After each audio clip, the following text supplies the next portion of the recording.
Good morning, children, and once again, I welcome you in history class. And today, we are going to do the last topic of chapter 9 of Cold War. And before I go further, let me take up a quick review of the previous topic which I had taken up yesterday. So, yesterday, I had explained you that how Wall was erected by USSR because the clashes between America and USSR because of West Berlin. And here USSR demand was that there is a right of USSR on West Germany and West Berlin, so the USA should remove its troops from there and should not move forward. Whereas the demand of President of America was ignored, and as a result that USSR had taken up the decision to construct a wall between the East Berlin and West Berlin. So nobody can move from one side to another side. And then we had seen when relationships became worsened and every day something or the other thing was happening, and there was a threat of international peace. So the presidents and the political leaders after Stalin were quite wise, and they just introduced a policy along with USA, and that policy was known as detent policy, and which was a kind of a permanent settlement relaxation and to avoid any kind of nuclear war. And in that case, we had also seen that China also played an important role because China also wanted to have a seat in UNO, but without the support of America, it was not possible for China to get the seat. So ultimately, China and America came close together, and China applied a softer policy towards America, but it did not support USSR because USSR was still working on spreading communism. So we had also seen that when relationship became worsened, but somehow there was an end of communism with the support of China and the other countries, and in this way the situation of USSR also becoming worse, because earlier USSR was funding China, giving financial help, but later, due to its own poor economic situation or condition, it's also stopped giving financial aid to China. And in that way, America came forward on the support of China, and in this way, the relationship became soft between China and America.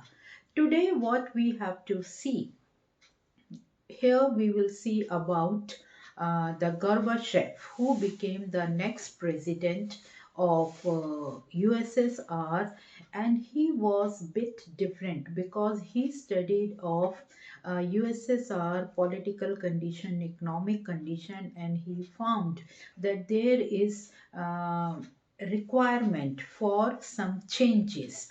So he wanted to change completely its internal policy, its foreign policy, and it wanted to make Russia a modern communist. And in this way, he made his efforts, and his efforts, we can say, were quite constructive. And so he introduced two main policies. So here on top, these two main policies were introduced by Gorbachev, and these were known as Glasnost. It is in Soviet language, Glasnost and Perestroika. So glasnost means openness, means we should be open. open, no hiding anything. So there should be a kind of a transparency, right? Not only among the Russian people, but with whom the Russia is going to have either political relations or trade relations. So there should be openness. And second word is perestroika, is means restructuring. Restructuring, as I told you, that it felt that there should kind of a changes is required to change completely the old ideologies, the old traditions or the old laws. Then only I will be able to reconstruct a new modern communist party in Russia. So, first of all, we have to see that what kind of economic reforms were made by Gorbachev. So, first of all, he realized that he gave permission to the private business. He gave approval to the private ownership of business. People were allowed to do private, they became the owner of their business. Right? Earlier, it was in the hands of the few rich merchants. Now the businessman became the owner of their own business. Moreover, many reforms were made in the agricultural sector. So basically, Russia, in the beginning, I told you it was an agrarian colony, agrarian state. So, how to improve the agriculture? So, reforms were made. Then he removed the control of center over the raw material, over the trade, over the production quota. So in this way, the farmers or the traders can have a proper trade without any limitations, right?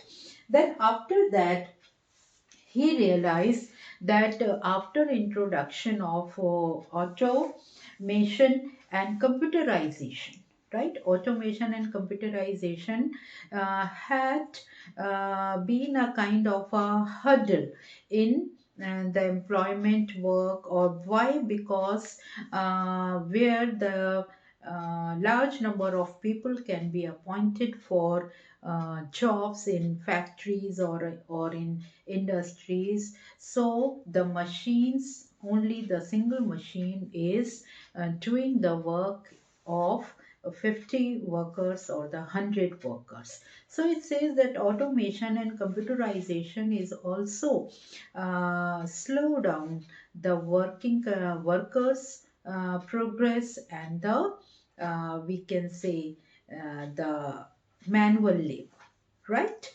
So in this way, he tried to improve all kind of economic reforms.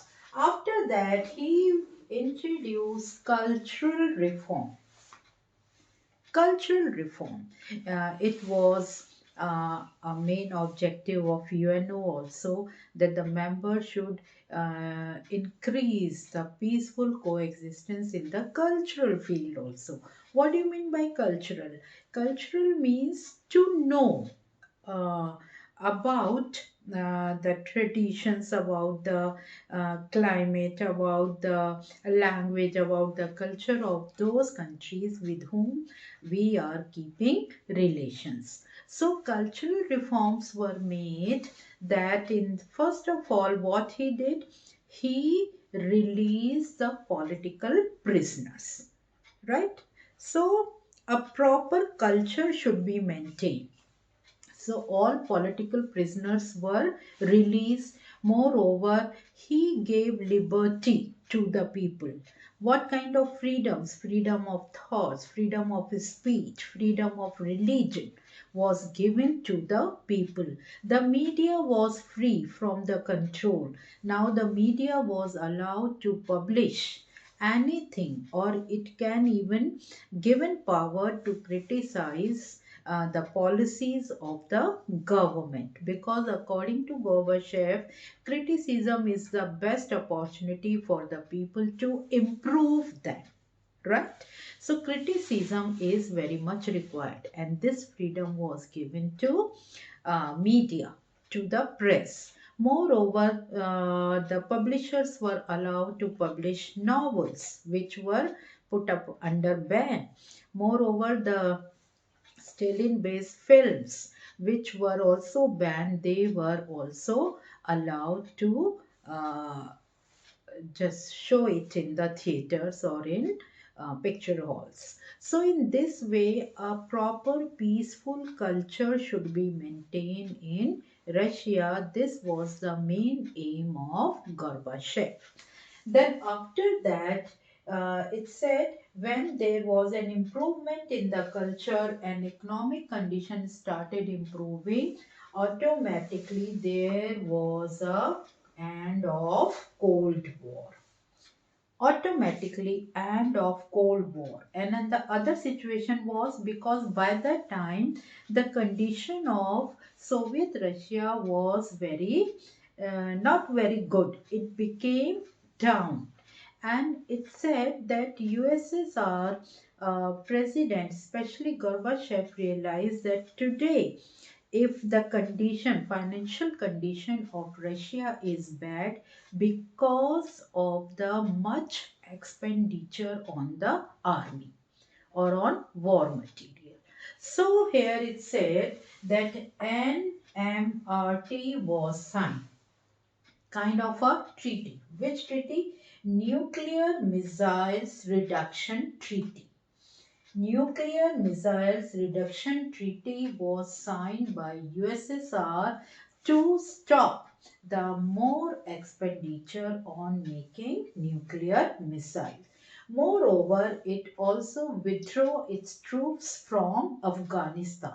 Why? Because whatever expenses was made on the army which was deployed in Afghanistan to control that finances. So one more effort was made that army was removed from Afghanistan. So in this way, these two main steps were taken. Why? Because there was bad economy in Russia and Gorbachev wanted to control the expenses. Right? Automatically, when nuclear missile reduction treaty was signed, when there was peace in Afghanistan, so the relationship between America and USSR also got improved. Then next, if we see the political changes, what political changes came? If we see in the history, so the political map of USSR was completely changed. In what way it was completely changed? So first of all, we can say here that Gorbachev said, I mean USSR, under the guidance of Gorbachev.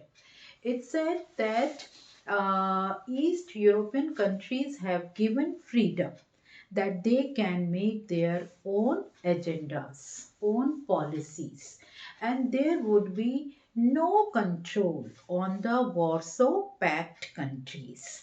So, from there, no political pressure, no political control on those countries who were the supporting countries of Russia in the form of Warsaw Pact. They are free to take their own decisions.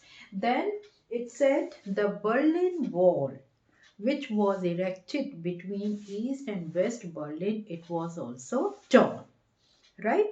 And when the wall was torn, so automatically East Berlin and West Berlin was united. So there was unification, reunification of Germany. Moreover, here it says the pro-Soviet Communist Party was now changed into Democratic Party. So a lot of changes were made by Gorbachev in the political field also. And whatever efforts were made, it is just for the sake to maintain peace in Russia, so automatically there would be peace with other countries, especially with USA, right? And we can maintain international peace and to end up the Cold War. Then if we come to the last topic, it says August coup. That what uh, kind of incident has been made in 1991. So here it says that when Gorbachev made so many changes in USSR, so the conservative Communist Party became alert and they had a fear that old Soviet Union can be break up by Gorbachev. So the vice president of USSR made him house arrest. And when he was made house arrest, so no any activity can be made against the communist parties. But after 3 days, Gorbachev was released. And as soon as he was released, first of all, he resigned from the secretarial post of the party, Communist Party, and he dissolved the government. And when he resigned from the secretarial party, Boston was made a new general secretary, and this new general secretary had taken up step that how the earlier what kind of nuclear missiles reduction treaties were made and how the army should be withdrawn from those places which were under the clutches of USSR should be done because he continued the work of Gorbachev and he was a supporter also of Gorbachev because he became the new general secretary of the Communist Party. So time to time there was conflict between the conservative parties and the Democratic Party, but ultimately on the with the support of China, with the support of America and France and UK also came forward, and in this way completely the communism was ended up in Russia. And to end up the communism in Russia, the credit goes to Gorbachev. Just because of his effort, Russia was became free from all kind of communist activities. And not only Russia, but the impact was also left in East Germany, in Poland, in Czechoslovakia, because all these countries also became free from kind of communism and because they were totally under the control of USSR. So if Poland or Czechoslovakia or East Germany got independence from the communism, it is just because of the efforts of Gorbachev. And Gorbachev made tremendous progress in especially economic and cultural and political progress in USSR, and in this way it became republican country and completely communism was ended up. So this was the chapter of Cold War, and in my next lesson I will discuss the question and answers with you, structured questions especially, and give you answer questions to write the answers in the notebook. That's all for today.